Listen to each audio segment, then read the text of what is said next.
Okay, तो last class में हमने नॉमेनक्लेचर किया था, उसके बेसिस में ये 10 क्वेश्चन लिखे हैं मैंने ना, इनको बनाना है।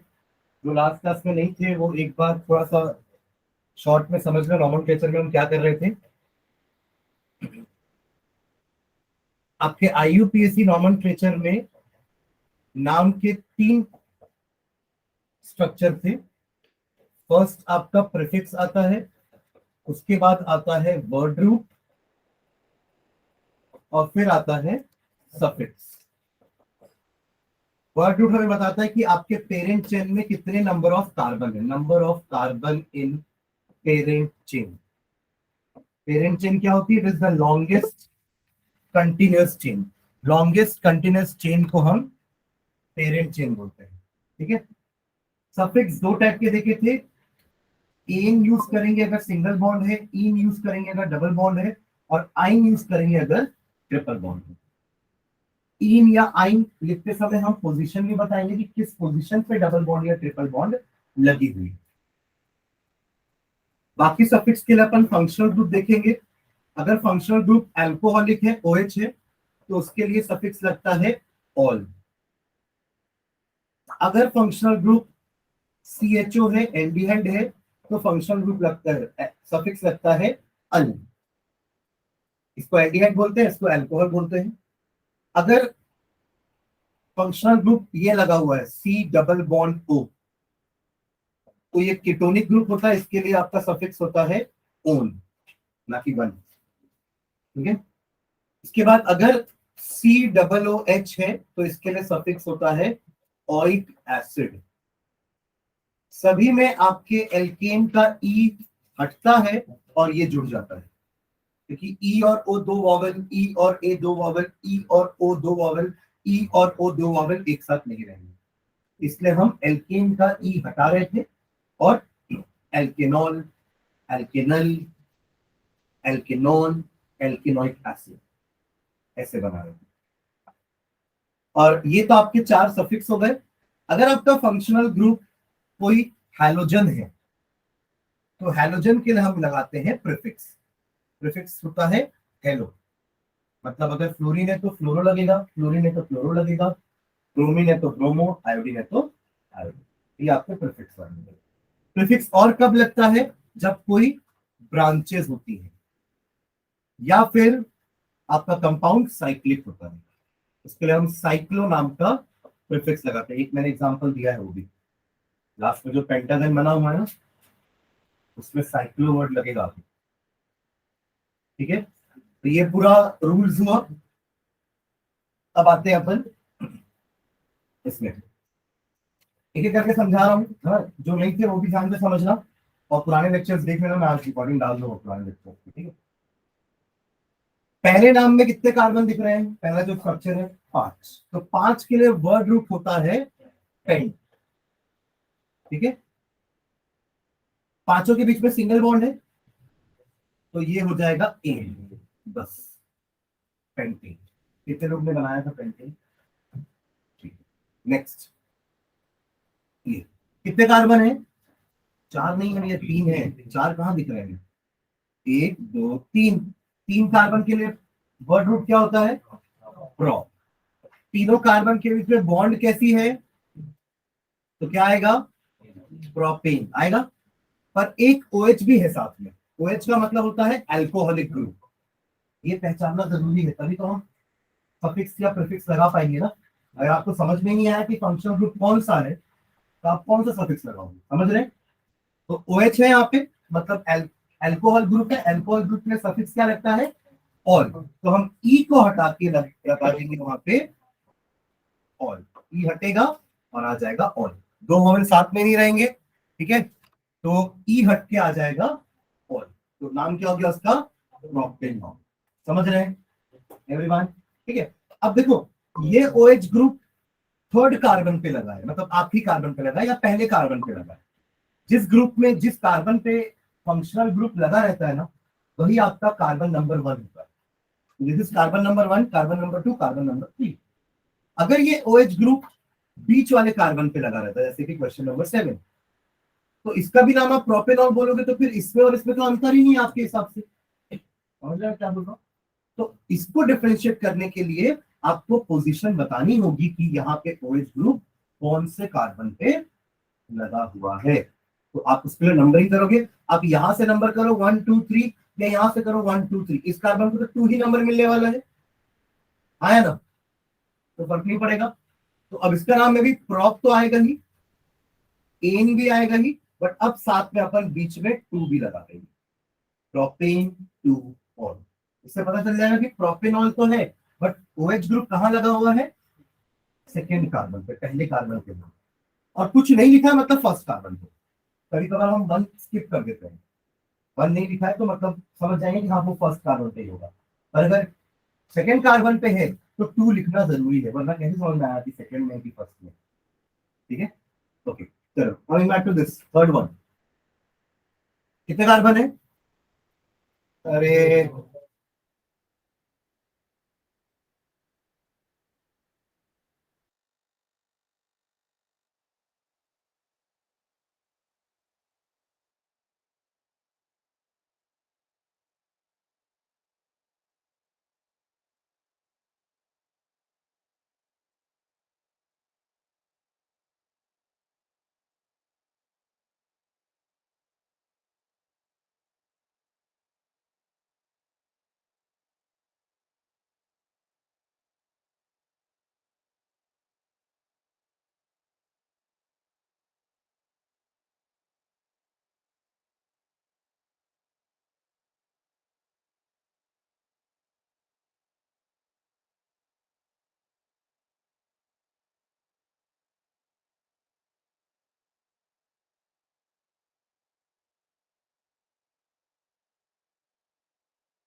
कार्बन ऑलरेडी है, तो उन कार्बन को भी हमें काउंट करना है पेरेंट चेन में।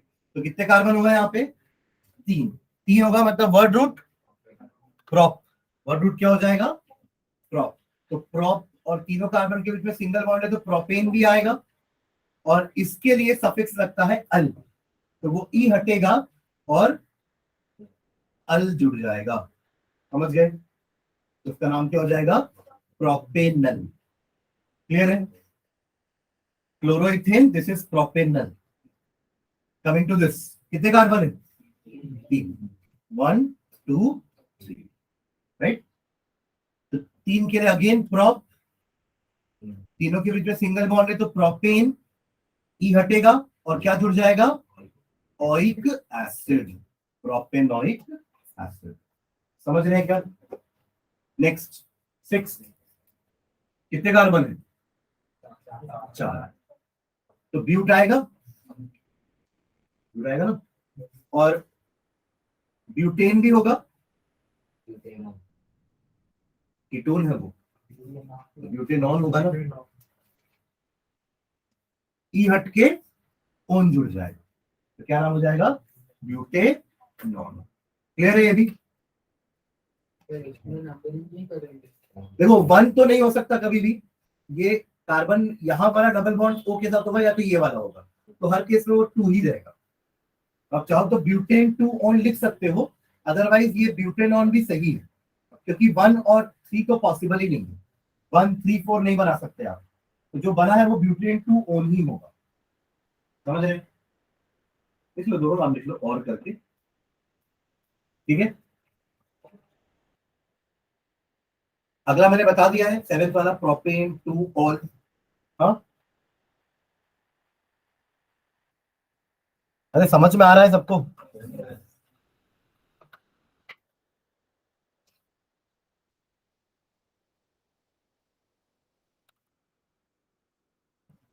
अगला देखो, कितने कार्बन है, 4, तो अगेन जो सबसे पहला काम यही होता है, स्ट्रक्चर देख के देखना कि कितने कार्बन है, ठीक है। 4 कार्बन है तो ब्यूट वर्ड रूट हो जाएगा, उसके बाद सब कार्बन के बीच में सिंगल बॉन्ड है क्या, नहीं ना, मतलब ये एल्कीन है, ये एक अनसैचुरेटेड हाइड्रोकार्बन है, हमने पढ़ा ना कि हाइड्रोकार्बन दो टाइप के होते हैं, सैचुरेटेड और अनसैचुरेटेड। सैचुरेटेड वाले में कार्बन कार्बन की सिंगल बॉन्ड होती है और अनसैचुरेटेड में कार्बन कार्बन की डबल या ट्रिपल बॉन्ड होती है। तो ये अनसैचुरेटेड वाला है, वो भी डबल बॉन्ड वाला है, यानी कि एल्कीन। क्या है ये? एल्कीन। तो ब्यूट, अब वो एल्कीन की पोजीशन बताना है कि वो डबल बॉन्ड किस पोजीशन पे है। आप अगर यहां से नंबर करोगे तो 1 2 3 4, यहां से करोगे तो भी 1 2 3 4 मिल जाएगा। सेकेंड और थर्ड कार्बन के बीच में डबल बॉन्ड है, तो हम कम नंबर वाले को लिखते हैं, यानी कि 2। उसका नाम क्या हो जाएगा? ब्यूट 2 इन, ना कि सिर्फ ब्यूटीन। क्या लिखेंगे? ब्यूट 2 इन। हाँ कटेंगे, मैं तो काट नहीं, क्योंकि वो गलत है। ये ब्यूट 1 इन भी बन सकता है ना, प्रोपीन लिख के छोड़ दोगे तो चल जाएगा, क्योंकि प्रॉप 1 इन नहीं होता है, प्रॉप 2 इन कभी नहीं बन सकता है ना। मैं बना के दिखा रहा हूँ, प्रॉप वाला देखना, दिस इज प्रोपीन। अब आप डबल बॉन्ड अगर यहां लगा दो तो भी ये यही चीज, आपने बस घुमा दिया इसको तो ये बन गया। तो प्रॉप 1 इन ही होता है, तो प्रोपीन को सिर्फ प्रोपीन ही लिख दिए, प्रॉप 1 इन नहीं लिखे तो सही है। बट ब्यूटीन में ब्यूट 1 इन ब्यूट 2 इन लिखना है, ठीक है। डबल बॉन्ड का पोजीशन बताना यहाँ पे जरूरी है ब्यूट में। 3 वाले में आप छोड़ भी दोगे तो भी चलेगा, ठीक है। 2 वाले में भी, इथीन में भी जरूरत नहीं है कि ईथ 1 इन लिखने की जरूरत नहीं है, क्योंकि ईथ 2 इन तो हो ही नहीं सकता, ठीक है। ओके चलो नेक्स्ट, अगला देखो, अगला बताओ। कहां से पेंट हो गया? 3 कार्बन है, 3 कार्बन है ना। नाइन्थ नाइन्थ, प्रोप प्रोपाइन, सीधा प्रोपाइन, जरूरत नहीं है ना। अरे समझ रहे हो क्या?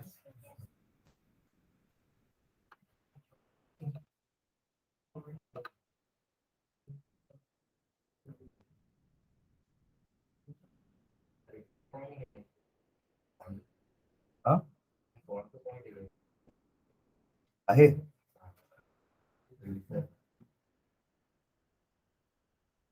बताओ काहे नहीं किए?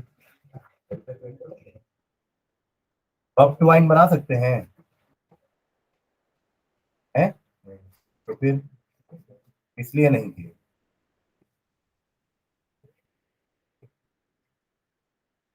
ठीक है। ये हो जाएगा आपका प्रोपाइन या प्रोप 1 आइन, जैसे कि वो बोल रहे हैं, ठीक है। Last cyclopentane. ऐसे पांचों कार्बन सीधे होते तो पेंटेन होता, जैसे कि ये था।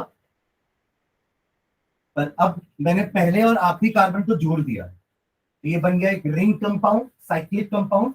और साइक्लिक कंपाउंड के लिए अपन एक प्रीफिक्स और लगाते हैं, दैट इज साइक्लो। तभी तो पेंटेन और साइक्लोपेंटेन में अंतर समझ में आएगा ना, क्योंकि दोनों में 5 कार्बन है, तो फिर दोनों में अंतर कैसे करेंगे, ठीक है। साइक्लो वर्ड लगा के, तो इसका नाम हो जाएगा साइक्लोपेंटेन। तो नाम लिखते समय हमेशा याद रखना, पूरा नाम एक वर्ड होता है, तो will start with capital letter, और बीच में कहीं कैपिटल लेटर नहीं आएगा, बीच में कहीं स्पेस नहीं आएगा, ठीक है। चलो चलो नेक्स्ट लिखना, नॉमेनक्लेचर हो गया, थोड़ा सा कॉमन नेम का एक आध पॉइंट बता रहा हूं, उसको लिखेंगे। लिखना common names, common names, common names.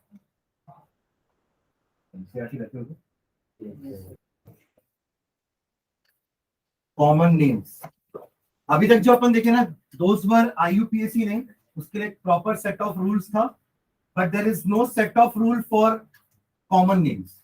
मैंने आप लोग को निकनेम का भी एग्जांपल दिया था कि निकनेम देने का कोई रूल नहीं होता है, कोई कोई भी नाम से बुला सकता है ना। तो वैसे ही कॉमन नेम का भी कोई रूल नहीं होता, ठीक है।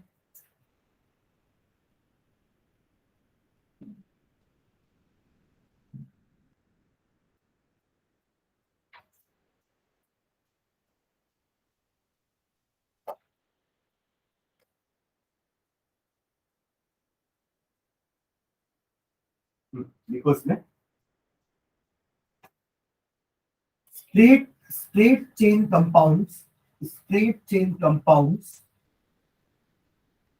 straight chain compounds are named by prefixing.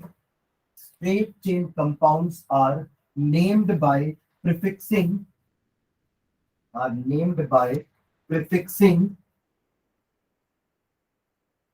N, small n,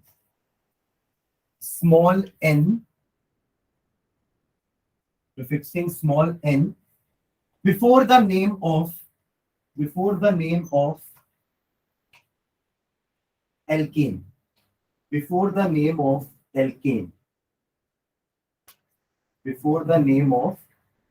alkane. For example जैसे ये आपका स्ट्रेट चेन है ना, 5 कार्बन का, तो उसका हम आईयूपीएसी नेम क्या बोल रहे थे? पेंटेन बोल रहे थे। पेंटेन था ना। कॉमन नेम जब लिखना होगा ना, तो बस इसके सामने एन लगा देंगे, एन पेंटेन। ये इसका कॉमन नेम है और ये इसका आईयूपीएसी नेम। तो n stands for normal straight line वाला। ठीक है, देखो इस पे एग्जांपल लिखो लोग। तो एन कहीं लगा मतलब समझ आना कि स्ट्रेट चेन कंपाउंड एंड ये कॉमन नेम है उसका, क्योंकि आईयूपीएसी में एन नहीं लगाते अपन कभी।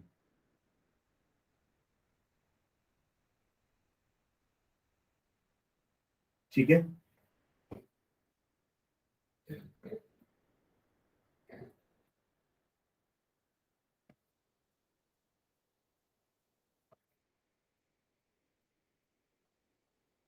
हो गया यहाँ पर। अब देखो यही पेंटेन में अगर आप कार्बन हाइड्रोजन काउंट करो यहाँ पे, तो यहाँ पे 3 होगा, यहाँ 2, यहाँ 2, यहाँ भी 2 और यहाँ पे 3। कितना होता है? C5H12। C5H12 होता है। अब इसी पेंटेन को मैं थोड़ा सा ऐसे लिख रहा हूँ, ध्यान से देखना। 4 कार्बन यहाँ, 5वां यहाँ लगा दिया, 5 कार्बन यहाँ पे भी है, 5 कार्बन यहाँ पे भी है। हाइड्रोजन फिल करते हैं H3 यहाँ से एक H से काम चल जाएगा और यहाँ पे 2 H। काउंट करो कितने कार्बन है? 5। कितने हाइड्रोजन है? 12। देखो मॉलिक्यूलर फॉर्मूला सेम है ना दोनों का, C5H12 पर क्या स्ट्रक्चर सेम है क्या? नहीं। तो नाम भी अलग अलग होगा। जब स्ट्रक्चर अलग अलग है तो नाम भी अलग होगा। जैसे कि अपन वो प्रोपेन 1 ऑल और प्रोपेन 2 ऑल लिख रहे थे, ये प्रोपेन 1 ऑल है और ये प्रोपेन 2 ऑल है। तो नंबर ऑफ कार्बन और हाइड्रोजन दोनों में सेम, कार्बन हाइड्रोजन ऑक्सीजन दोनों में सेम नंबर में, पर स्ट्रक्चर अलग अलग है ना, इसलिए नाम भी अलग अलग होना चाहिए, प्रोपेन 1 और प्रोपेन 2 ऑल। वैसे यहाँ पे भी दोनों का मॉलिक्यूलर फॉर्मूला सेम आ रहा है बट स्ट्रक्चर अलग अलग है। इस टाइप के कंपाउंड्स को हम कहते हैं isomers and the phenomena is known as isomerism. तो आइसोमर्स क्या होते हैं? They are the compounds having same molecular formula but different structures या structural formula, different structural formula but same molecular formula। different structural formula का मतलब है कि दिखने में वो अलग है but they contain same number of atoms। जैसे दोनों, ये दोनों। तो अब जैसे इसका नाम पेंटेन था और इसका कॉमन नेम एन पेंटेन है, इसका आईयूपीएसी नेम जब लिखेंगे तो देखो एक ब्रांच आ गया ना, ब्रांच में अपन सब प्रीफिक्स यूज कर रहे थे। नंबरिंग कहां से करूं? यहां से चालू करूं कि यहां से? लेफ्ट से। कारण ब्रांच वाले कार्बन को कम नंबर मिलना चाहिए, तो 1 2 3 4। ठीक है, अब प्रीफिक्स पहले लिखते हैं। तो 2 पे है मिथिल, सही है, 2 पे क्या है? मिथिल। बाकी आपके स्ट्रेट चेन में कितने कार्बन है? 4। तो वर्ड रूट ब्यूट, चारों की बॉन्ड कैसी है? तो suffix 2-methyl butane is the IUPAC name of this compound। पर जब इसका मैं कॉमन नेम लिखूंगा तो इसको अपन कहते हैं आइसोपेंटेन। आइसो का मतलब होता है जब भी इस टाइप का ब्रांचिंग आपको दिखे ना, सेकेंड लास्ट कार्बन पे ब्रांच है, तो अपन उसको आइसो बोलते हैं। समझ में आ रहा है? ये कॉमन नेम क्लियर है? चलो एक और इसी में आगे एक और देखते हैं, ध्यान देना। इसको एक तरीके और एक और तरीके से लिख सकता हूं, इसको ध्यान दे। 5 कार्बन है, हाइड्रोजन फिल करूं, यहां कितने लगेंगे? 3, यहां 3, यहां 3 और यहां 3 और बीच वाले में 1 हो गया ना, उसकी 4 बॉन्ड तो बन रही है। अब कितने कार्बन है? 5। हाइड्रोजन अभी भी 12, ये भी आइसोमर हुआ ना इनका। तीनों का मॉलिक्यूलर फॉर्मूला सेम है, बट तीनों के स्ट्रक्चर अलग अलग है। एक आपका स्ट्रेट चेन है, बाकी दोनों ब्रांच वाले हैं। क्या बोलते हैं? इसमें आपको लॉन्गेस्ट चेन कौन सी दिख रही है? इसमें कितने कार्बन की दिख रही है लॉन्गेस्ट चेन? 3। आप ये इसको लॉन्गेस्ट चेन बोलो कंटिन्यूस, या इसको बोलो, 3 ही दिखेगी। 4 कार्बन एक साथ कंटिन्यूटी में कहीं नहीं आ रहे। जैसे यहाँ पे 4 कार्बन एक साथ कंटिन्यूटी में थे, इसलिए word root was but. But यहाँ पे 3 ही कार्बन है, आइदर दीज 3 कार्बन्स और these 3 carbons, they are in continuity. आप दोनों में से किसी को भी पेरेंट चेन मान सकते हैं। Am I clear? अगर आप मान लो कि इसी को मान लिए पेरेंट चेन, तो बाकी दोनों क्या कहलाएंगे? ब्रांच। कौन से कार्बन पे ब्रांच है? Second carbon.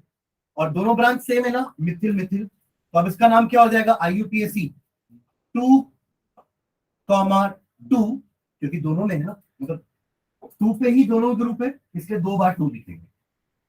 2,2 और दोनों ग्रुप क्या है? मिथिल है।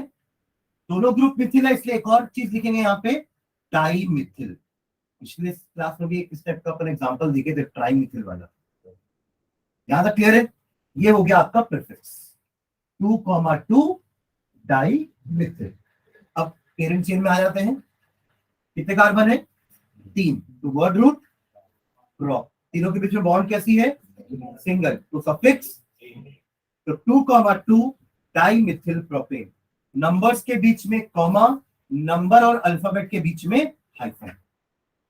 क्लियर है?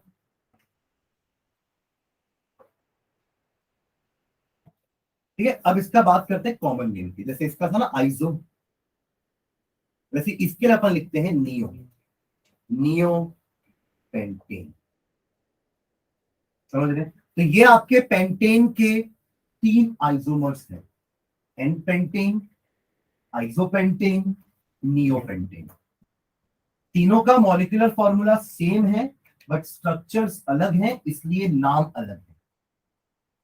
क्लियर है? ठीक है, तो अभी क्या लिखा आप लोग? एन वाला लिख लियो ना, एन का एग्जांपल लिख लियो। हाँ, नेक्स्ट टाइम में लिखना, carbon compounds with same molecular formula, carbon compounds with same molecular formula, carbon compounds with same molecular formula can show different structures, can show different structures, can show different structures,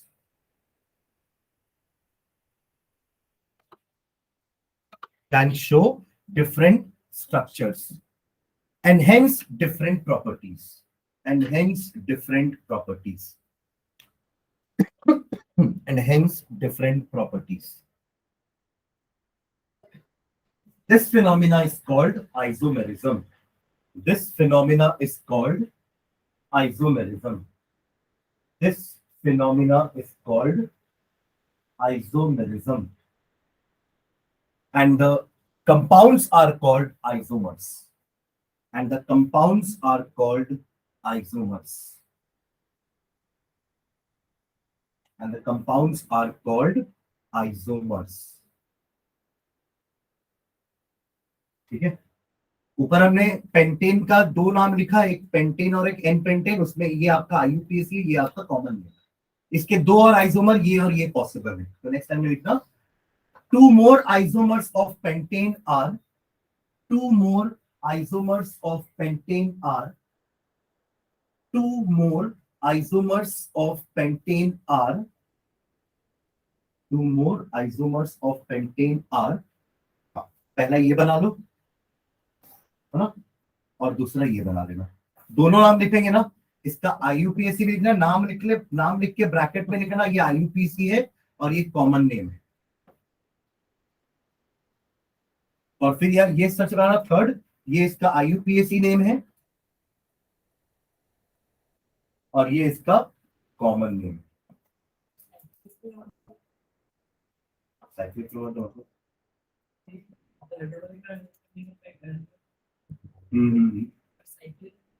ऐसा, हाँ ये isomer नहीं है उसका, क्योंकि इसमें number of hydrogen कम है। कितना हाइड्रोजन है इसमें? इसमें कार्बन 5 है भले, बट हाइड्रोजन 10 ही, तो ये आइसोमर थोड़ी ना होगा। आइसोमर के लिए मॉलिक्यूलर फॉर्मूला सेम होना चाहिए, बट इन तीनों का मॉलिक्यूलर फॉर्मूला सेम है ना, C5H12 C5H12 C5H12, but cyclopentane का मॉलिक्यूलर फॉर्मूला C5H10 होता है, क्योंकि आखिरी के दोनों जुड़ गए ना, तो एक एक हाइड्रोजन दोनों के कम हो गए। समझ में आ रहा है क्या बोल रहा हूँ? जब तक ये स्ट्रेट लाइन वाला पेंटेन था तब तक पहला और आखिरी कार्बन H3 वाले थे, पर जब ये इसके साथ जुड़ गया तो अब क्या इसको H3 की जरूरत है? नहीं, इसको भी जरूरत नहीं है, तो ये H2 हो जाएगा। तो एक एक हाइड्रोजन कम हो ना दोनों में से, टोटल 2 हाइड्रोजन कम हो गए, तो C5H12 से हो गया C5H10, तो that is not an isomer. ठीक है, आइसोमर की पहली कंडीशन क्या है? Molecular formula should be same. उन दोनों कंपाउंड का मॉलिक्यूलर फॉर्मूला सेम होना चाहिए। स्ट्रक्चर्स अलग अलग हो सकते हैं, ठीक है। ये हो गया दूसरा, ये वाला, ये दूसरा और ये तीसरा। नाम लिखना ना भाई, दूसरा स्ट्रक्चर ये है, उसके नाम ये दोनों है, फिर तीसरा स्ट्रक्चर ये है और नाम ये दोनों है। 2 मोर आइसोमर करके जो लिखे है ना अपन,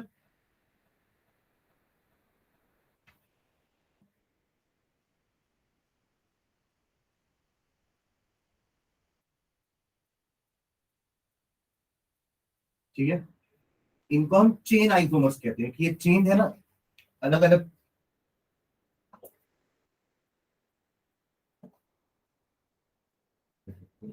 डन, क्लियर है सबको? वैसे ही एक और टाइप का आइसोमर होता है, वो होता है पोजीशन आइसोमर, जैसे कि but 1 ene, but 2 ene, H2 H, H2 H3 H3 H H H3। Count करो तो दोनों में कार्बन और हाइड्रोजन, 4 है कार्बन, बराबर हाइड्रोजन 2 3 4 5 6 7 8, 3 4 5 6 7 8। ये भी आइसोमर्स में स्ट्रक्चर अलग अलग है, इसमें नाम भी अलग अलग है। ब्यूट 1 इन, ब्यूट 2, इसको कहते हैं पोजीशन आइसोमर। क्यों पोजीशन? क्योंकि पोजीशंस में फर्क है। डबल बॉन्ड की पोजीशन एक में फर्स्ट और सेकंड के बीच में, दूसरे में सेकंड और थर्ड के बीच में, बाकी मॉलिक्यूलर फॉर्मूला दोनों का सेम है, तो these are position isomers. Molecular formula same, but bond की पोजीशन अलग अलग है। यही चीज फंक्शनल ग्रुप के साथ भी तो हो सकती है ना, जैसे propane 1 ol and propane 2 ol, ये भी आइसोमर्स कहलाएंगे। सोचो एक बार, this is propane 1 ol and this is propane 2 ol. चलो हाइड्रोजन फिल करते हैं, 3 4 5 6 7, 3 4 5 6 7, बराबर है कार्बन हाइड्रोजन ऑक्सीजन, तीनों दोनों में कार्बन हाइड्रोजन ऑक्सीजन तीनों में, दोनों में बराबर है। इसका मतलब अगेन दोनों आइसोमर्स है, अगेन ये भी पोजिशनल आइसोमर्स। पोजीशन चेंज है ना OH ग्रुप की, बस बाकी तो सब सेम है। क्या बोलते हैं? पहले वाले में तो हम कार्बन को ही हटा के दूसरी जगह लगा रहे थे ना, इसलिए वो चेन आइसोमर्स थे।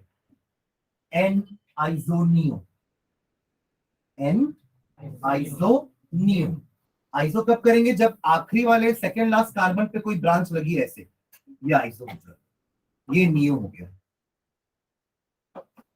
ऐसा कुछ स्ट्रक्चर, उसको अपन नियो बोलेंगे। समझ रहे हैं?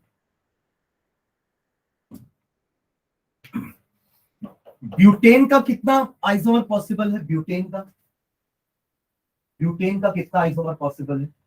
या तो आप स्ट्रेट लगा दो, या फिर एक कार्बन को उठा के यहां लगा दो ब्रांच में, ऐसा कुछ कर सकते हैं ना। और कोई कैसे ऐसा, तो वो आइसोमर थोड़ी ना होगा। अभी वो यही तो पूछा था मुझसे कि सर पेंटेन और साइक्लोपेंटेन में फिर क्या होगा। Pentane and cyclopentane are not isomers. Molecular formula अलग हो गया ना भाई। पेंटेन का मॉलिक्यूलर फॉर्मूला C5H12, साइक्लोपेंटेन का मॉलिक्यूलर फॉर्मूला C5H10। वो 12, ये 10। वैसे ही ब्यूटेन का molecular formula C4H10, but cyclobutane का C4H8 होगा। एक बात हमेशा ध्यान रखना कि ये वाले जो साइक्लिक कंपाउंड होते हैं ना, उसमें हर एक कॉर्नर का मतलब होता है एक CH2।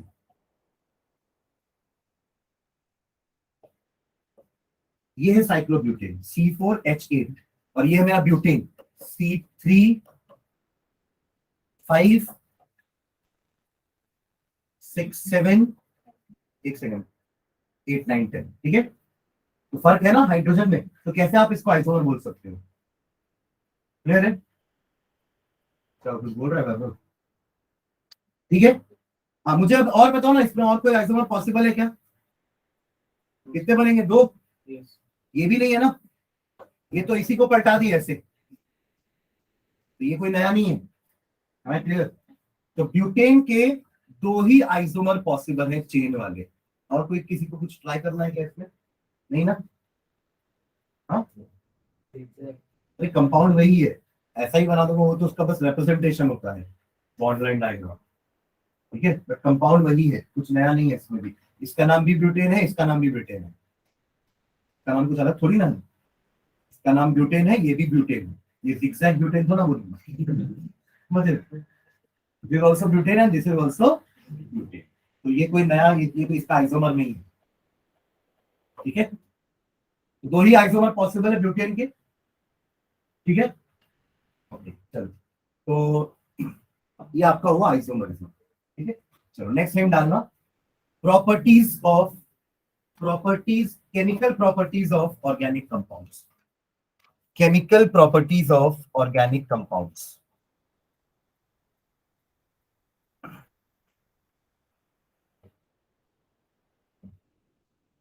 Chemical properties of organic compound, मतलब ये रिएक्शन करेंगे, कैसे कैसे रिएक्शन करेंगे, किसके साथ क्या रिएक्शन करेंगे, इसको कह रहे हैं अपन केमिकल प्रॉपर्टीज। ठीक है, फर्स्ट लिखना है इसमें, first chemical property combustion. Combustion, आप अगर एक ऑर्गेनिक कंपाउंड कंपाउंड को बर्न करोगे in the presence of air, यही तो होता है ना कंबशन का definition. What do you mean by combustion, burning anything in the presence of air is combustion.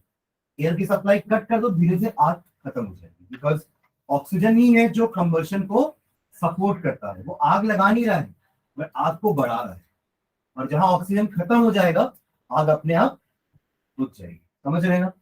तो कंबशन में हाइफन डाल के लिखना, all the carbon compounds burn in oxygen, all the carbon compounds burn in oxygen, all the carbon compounds burn in oxygen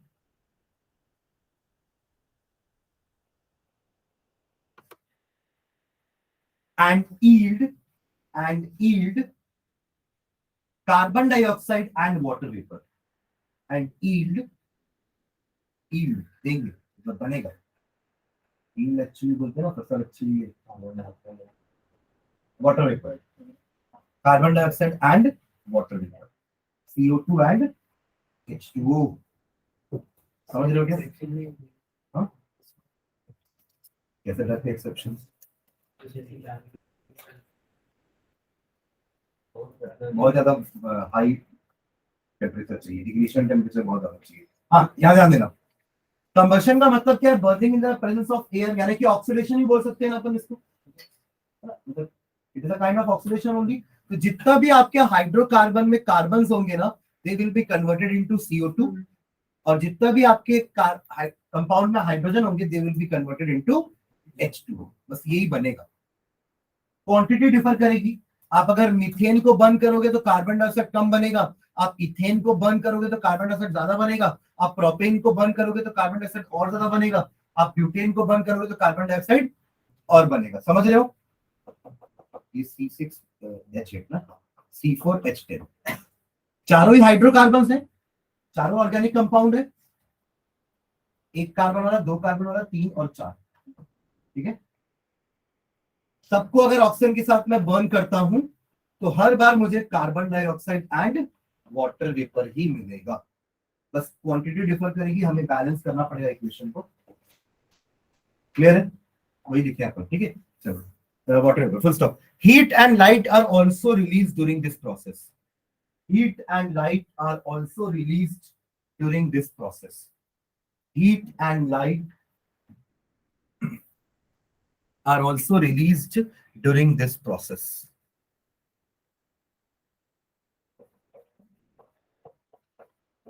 ठीक है, example लिखना है कर। CH4 plus O2 gives CO2 plus H2O plus heat and light.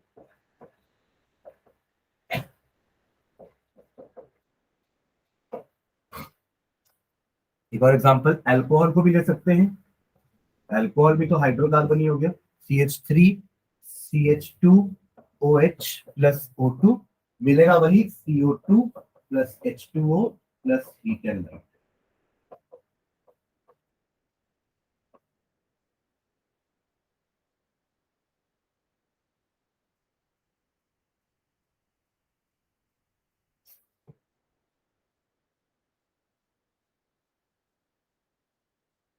ठीक है,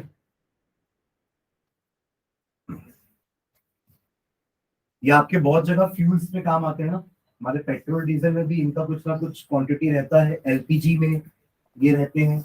LPG basically N butane होता है, normal butane LPG जो हम घर में यूज करते हैं, गैस सिलेंडर, ठीक है, दैट इज बेसिकली ब्यूटेन। और भी कुछ कुछ कॉम्बिनेशन रहता है इसमें, बट वो एल्केन का ही है, those are used as fuel, ठीक है। नेक्स्ट टाइम में लिखना सैचुरेटेड हाइड्रोकार्बन, हाँ बैलेंस कर सकते हो।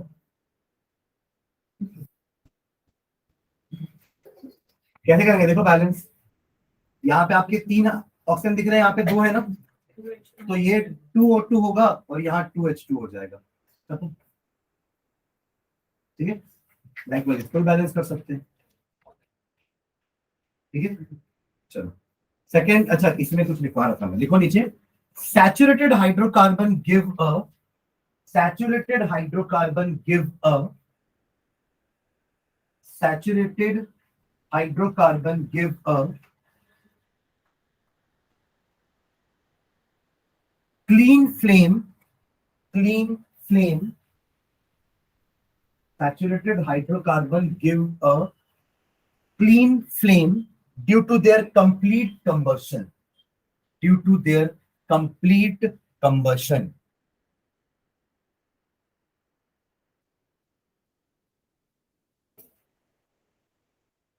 Due to their complete combustion, whereas unsaturated hydrocarbon, जैसे कि डबल बॉन्ड और ट्रिपल बॉन्ड वाले, whereas unsaturated hydrocarbons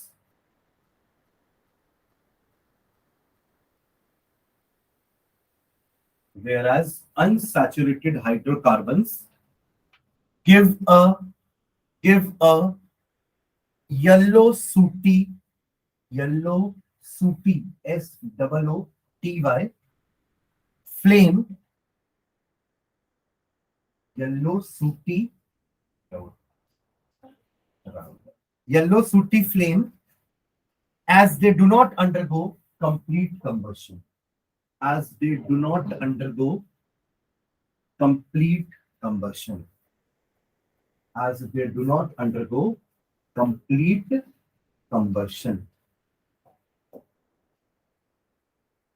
देखो, हम कोई भी हाइड्रोकार्बन जैसे एल्केन्स को बर्न करेंगे ना, कोई भी एल्केन आपके सैचुरेटेड हाइड्रोकार्बन होते हैं, इनको बर्न करने पे हमेशा हमको क्लीन ब्लू फ्लेम मिलेगी। जैसे कि हम देखते हैं ना घर में जो एलपीजी की जो गैस आती है बाहर, आप जब जलाते हो तो वो क्लीन फ्लेम होती है, और ऐसा भी नहीं कि बंद करने के बाद वहां पे राख आ गई है या फिर कार्बन अनबर्न्ड बचा है, ऐसा नहीं होता ना, क्योंकि वो एक क्लीन ब्लू फ्लेम दे रहा है, because that is a saturated hydrocarbon which is being burned, right. अगर यही काम हम अनसैचुरेटेड हाइड्रोकार्बन के साथ करेंगे ना, तो उनको ऑक्सीजन की रिक्वायरमेंट ज्यादा होती है, और अगर एटमॉस्फेयर में आसपास ऑक्सीजन की सप्लाई उतनी नहीं है तो वो हाइड्रोकार्बन कंप्लीटली बर्न नहीं हो पाएंगे। कुछ कार्बन रह जाएगा जो बर्न करके कार्बन डाइऑक्साइड नहीं बन पाएगा, तो वो कार्बन ऐसा कार्बन ही रहेगा, और उसी को हम सूट बोल रहे हैं, SOOT। ब्लैक कलर का जो सब्सटेंस हमें मिलेगा वहां पे, रेसिड्यू, वेस्ट, पॉल्यूटेंट, एक तरह का वो पॉल्यूटेंट है, वो गंदगी फैला रहा है, उसको कहते हैं सूट। हालांकि उससे भी हम यूज करके कुछ चीजें बनाते हैं, जैसे कि शू पॉलिश, उस सूट सूट से ही बनती है ना। तो बेसिकली ये एक तरह का डिफरेंस है between a saturated and N unsaturated hydrocarbon. एक डिफरेंस तो उनका डेफिनेशन ही है कि saturated hydrocarbon contains carbon carbon single bond, whereas unsaturated hydrocarbon contain carbon carbon double और ट्रिपल बॉन्ड। ये पहला डेफिनेशन, ये पहला डिफरेंस समझ में आया सबको, ये तो अपन पहले ही पढ़ चुके हैं। आज हमने दूसरा डिफरेंस पढ़ा है इसका, कि जब आप सैचुरेटेड हाइड्रोकार्बन को बर्न करोगे in air, you will get a clean blue flame, whereas when we burn a unsaturated hydrocarbon, we'll get a yellow sooty flame with lot of smoke and unburnt particle। ये unburnt particle के कारण ही धुआं निकल रहा है, या फिर जो आपको रेसिड्यू मिल रहा है, सूट मिल रहा है, उसके कारण ही, जब आपके प्रॉपर तरीके से हाइड्रोकार्बन कंबशन नहीं कर पाते। और ऐसा कब होगा? जब ऑक्सीजन की सप्लाई उसको प्रॉपर नहीं मिलेगी। ऑक्सीजन मान लो खत्म हो गया आजू बाजू में, तो कार्बन अब किसके साथ कंबाइन करके O2 बना, CO2 बनाएगा, तो कार्बन कार्बन के जैसे ही रहता है, ब्लैक पार्टिकल। ठीक है, चलो सेकंड प्रॉपर्टी लिखना, ऑक्सीडेशन। ऑक्सीडेशन, ऑक्सीडेशन, देखो इसमें हाइफन डाल के, it is a process, it is a process, it is a process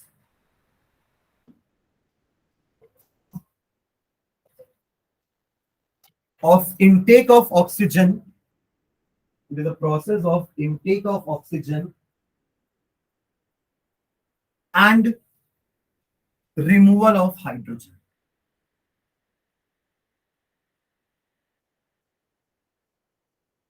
Intake of oxygen and removal of hydrogen, full stop। those substances which are capable of, those substances which are capable of, those substances which are capable of providing oxygen, providing oxygen, providing oxygen to other substances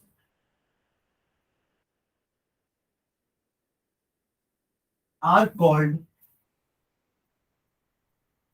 क्या लिखेंगे? Oxidising agent, कुछ लोग तो समझ के लिख रहे हैं, आर कॉल्ड ऑक्सीडाइजिंग एजेंट। समझ रहे हैं पॉइंट? पहले हमने लिखा कि ऑक्सीडेशन की डेफिनेशन क्या है, तो हम चैप्टर 1 में पढ़ चुके हैं ना, कि the process in which oxygen is added या hydrogen is removed is called oxidation. और ऐसा जो कर दे वो ऑक्सीडाइजिंग एजेंट होगा। तो ऐसा कोई जो इनको ऑक्सीजन प्रोवाइड कर दे, ये विल बी ऑक्सीडाइजिंग एजेंट। ठीक है, they are called oxidising agent. Example लिखना, एग्जांपल ऑक्सीडाइजिंग एजेंट का, एल्कलाइन KMNO4, एल्कलाइन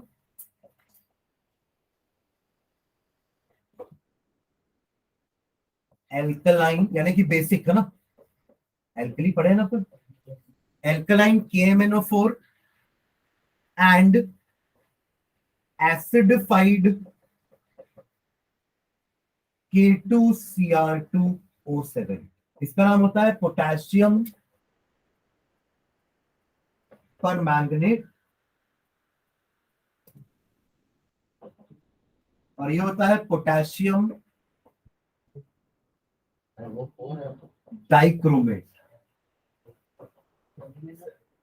नीचे वाला 7 है, ऊपर वाला 4 है, K2Cr2O7।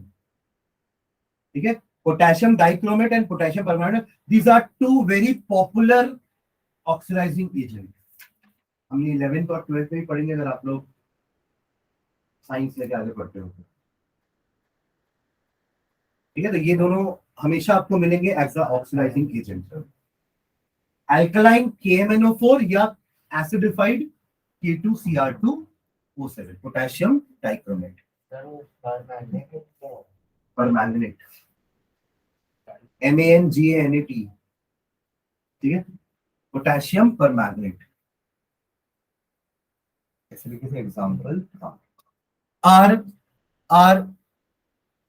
To popular oxidising agents, are two popular oxidising agents, are two popular oxidising agent, ठीक है। तो अपन इसका अल्कोहल का ऑक्सीडेशन देखते हैं, क्या होगा देखना। CH3CH2OH, इसका नाम क्या है, कौन सा अल्कोहल है ये? हाँ, इथेनॉल। सबको समझ में आ रहा है क्या? इथेनॉल ना, दो कार्बन है तो इथ, दोनों कार्बन के जो सिंगल बॉन्ड है तो एन, ई हटेगा, OH के कारण ऑल जुड़ जाएगा, तो इथेनॉल होगा ये। तो एल्कलाइन KMNO4 या फिर एसिडिफाइड K2Cr2O7 के प्रेजेंस में जब आप इसको हीट करोगे तो they will oxidise the alcohol to acid CH3COOH। देखो हाइड्रोजन का रिमूवल भी हुआ है और ऑक्सीजन का एडिशन भी हुआ है। कैन यू सी, CH3 यहां भी था, यहां भी है ना। CH2OH था, यहाँ पे हाइड्रोजन 3 थे, अब एक ही बचा है, तो हाइड्रोजन रिमूव हुआ है, और ऑक्सीजन एक ही था, अब 2 हो गया है, मतलब ऑक्सीजन ऐड भी हुआ है। तो this is oxidation of alcohol. तो जब भी आप अल्कोहल का ऑक्सीडेशन कराते हो ना, as using this as a reduce oxidising agent, तब हमें मिलता है एसिड। क्लियर है? अल्कोहल के ऑक्सीडेशन से मिलता है कार्बोक्सिलिक एसिड, उतने ही कार्बन का। ये 2 कार्बन का अल्कोहल है ना, तो एसिड भी हमको 2 कार्बन का ही मिला। इसका नाम IUPAC, IUPAC। एसिडिक एसिड तो कॉमन नेम है उसका, इथेनॉइक एसिड। क्या है ये? जब ये इथेनॉल है तो ये इथेनॉइक एसिड नहीं होगा क्या? जो बोल रहा हूं कि दोनों के पास सेम कार्बन है, तो ये इथेनॉल इथेनॉइक एसिड में बनेगा। प्रोपेनॉल लोगे तो प्रोपेनॉइक एसिड बनेगा, मिथेनॉल लोगे तो मिथेनॉइक एसिड बनेगा, एंड सो ऑन। जितने कार्बन का अल्कोहल लोगे ना, सुन रहे हो क्या, जितने कार्बन का अल्कोहल लेंगे उतने ही कार्बन का हमें एसिड मिलेगा, वो वाटर बन जाएगा। ऑक्सीजन भी तो निकला साथ में, मतलब इसके पास इससे ऑक्सीजन और भी मिलेगा ना, वो वाटर बन जाएंगे। अगर आप रिएक्शन कंप्लीट लिखोगे you will get water also, ठीक है।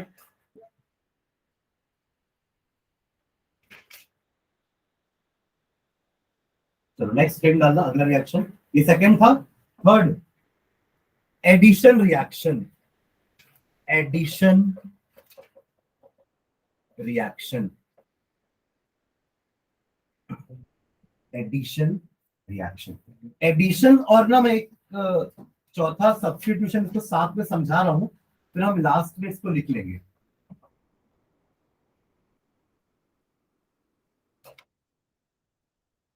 ठीक है, पहले दोनों समझते हैं फिर एक साथ लिख लेंगे दोनों को, ठीक है। सब्स्टिट्यूशन और एडिशन में फर्क समझ में आ रहा है क्या है? सब्स्टिट्यूट करने का मतलब क्या होता है कि इनको हटाया और मैं इनकी जगह बैठ गया, तो सब्स्टिट्यूट किया ना मैंने इनको। और एडिशन का मतलब क्या हुआ, इसका के वहीं बैठी, तो मतलब कुछ चीज ऐड हुई है ना, और कोई नई चीज बनी नहीं। पर सब्स्टिट्यूशन में जब कोई ऐड हुआ है तो कोई बना नहीं, ये यहाँ ही मैं आ गया ना, तो सब्स्टिट्यूट हुआ है ना, तो एक प्रोडक्ट और भी बना है जो बाहर निकला है। पर एडिशन करते समय एक ही प्रोडक्ट बना है जो तीनों साथ में मिलकर, समझ रहे हैं? क्लियर? अब देखो सब्स्टिट्यूशन कौन शो करेगा, जिसके पास और कोई एक्स्ट्रा बॉन्ड नहीं है। नहीं, मान लो यहाँ ऑलरेडी 3 लोग बैठे रहते, तो क्या यहाँ एडिशन रिएक्शन हो पाता क्या? नहीं हो पाता ना, क्योंकि बेंच 3 की है ना, चौथा नहीं बैठ सकता। तो उस केस में तीसरे को उठना पड़ेगा, तब कोई चौथा आदमी वहां बैठेगा।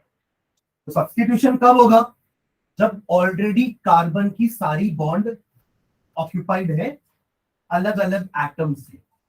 जैसे फॉर एग्जांपल मीथेन, यहां पे कार्बन चारों बॉन्ड अलग अलग एटम के साथ बना रहा है ना, व्हाट अबाउट इथेन? यहाँ पे कार्बन हर एक हाइड्रोजन के साथ अलग अलग बॉन्ड बनाना है। अब अगर क्लोरीन आया और बोला मैं जुड़ना चाहता हूं तुम्हारे साथ, तो मजबूरन मीथेन को अपने हाइड्रोजन का बलिदान देना पड़ेगा और उसकी जगह क्लोरीन लेगा। इसे कहते हैं सब्स्टिट्यूशन रिएक्शन। समझ रहे हो? ये Cl2 आया, CH3Cl बना, और इसका एक Cl और इसका जो H बाहर आया, दोनों मिलके HCl बना। Am I clear? इसको कहते हैं सब्स्टिट्यूशन रिएक्शन। प्रॉपर सब्स्टिट्यूशन समझ रहा है ना? और सब्स्टिट्यूशन रिएक्शन में प्रोडक्ट के अलावा एक बाई प्रोडक्ट भी बनता है। क्लियर है? पक्का? अब एडिशन में क्या होगा? एडिशन में कुछ बॉन्ड एक्स्ट्रा है कार्बन के पास, जिसको वो डबल और ट्रिपल बॉन्ड बनाने के लिए यूज कर रहा होगा। जैसे कि फॉर एग्जांपल इथीन। इथीन में क्या है? दोनों कार्बन चार चार बॉन्ड यहां भी बना रहे हैं, यहां भी बना रहे थे, बट फर्क क्या है कि यहाँ पे दो कार्बन आपस में डबल बॉन्ड बना रहे हैं, जिनको वो सिंगल भी कर सकते हैं ना। ये चाहे तो खसक सकते हैं ना अंदर, ये जगह तो है। इन द सेम वे ये चाहे तो अपनी एक बॉन्ड हटा के, क्योंकि एक बॉन्ड हटाने से दोनों के बीच में बॉन्डिंग होना खत्म हो जाएगी। एक बॉन्ड तो अभी भी है ना, तो चाहे तो अपनी एक बॉन्ड हटा सकते हैं और उसकी जगह दोनों एक एक और के साथ ऐड हो सकते हैं। क्या बोलूं? जैसे CH2 डबल बॉन्ड CH2 है ना, अगर एक हाइड्रोजन आया कि मैं भी आप लोग के साथ जुड़ना चाहता हूं, तो ये दोनों बढ़िया से उसको वेलकम करेंगे और खुद दोनों क्या कर लेंगे, सिंगल सिंगल, कि भाई आ जा, हमारे पास अभी भी सिंगल सिंगल बॉन्ड है, तू आ सकता है हमारे साथ, आ जा। समझ गए? तो ये क्या हुआ, ये इथीन से इथेन बन गया ना। क्या बना ये? इथीन से इथेन बन गया। क्योंकि इथीन और इथेन में हाइड्रोजन का तो फर्क है, वो फर्क हमने मिटा दिया है। Very good answer. तो ये है addition reaction which is shown by double bonded and triple bonded compounds, यानी कि again unsaturated compounds. Third point of difference पहला क्या था? एक सिंगल बॉन्ड होता है कार्बन में, हाँ, दूसरे में मल्टीपल डबल ट्रिपल होते हैं। दूसरा डिफरेंस ब्लू फ्लेम और येलो सूटी फ्लेम, अभी तो डिस्कस किए हैं पीछे में, है ना। और थर्ड डिफरेंस हो गया ये कि हाँ, सैचुरेटेड हाइड्रोकार्बन्स विल शो या will give substitution reaction, unsaturated hydrocarbons will give addition reaction, क्योंकि उनके पास एक्स्ट्रा बॉन्ड्स है जो वो आपस में जबरदस्ती डबल ट्रिपल बॉन्ड बनाने में यूज कर रहे हैं। They can use that extra bond to attach या to get attach with some other atom, उसी को एडिशन बोलते हैं। और जब एडिशन हुआ तो कुछ और नया नहीं बनेगा एक्स्ट्रा, और मतलब एक तो बन गया प्रोडक्ट, कोई बाई प्रोडक्ट नहीं बनी, क्योंकि कुछ निकल ही नहीं रहा ना, इससे बाहर नहीं आ रहा है कुछ, जो भी आया आ जाओ आन दो, ऐड करा लिया। समझ गए? कुछ निकाल नहीं रहा है जैसे यहाँ निकला है। Am I clear? पक्का? सब्स्टिट्यूशन एडिशन एक के बाद एक पढ़ते, सबसे पहले एडिशन लिख लेना, हाइफन डाल के लिखना है इसमें। द रिएक्शन इन विच अच्छा चलो उसको बाद में लिखते हैं, नेक्स्ट क्लास में टाइम हो गया है। ये समझ में आ गया ना? नेक्स्ट क्लास में मैं इसे शुरुआत करूंगा ना, फिर अपन इसको लिख लेंगे दोनों को। दो चार प्रॉपर्टी और है, फिर इथेनॉल और इथेनॉइक एसिड के बारे में थोड़ा सा पढ़ना है, दो चार क्लास लगेगी इस चैप्टर में। ठीक है, चलिए थैंक यू। देखिए होता है यहाँ पे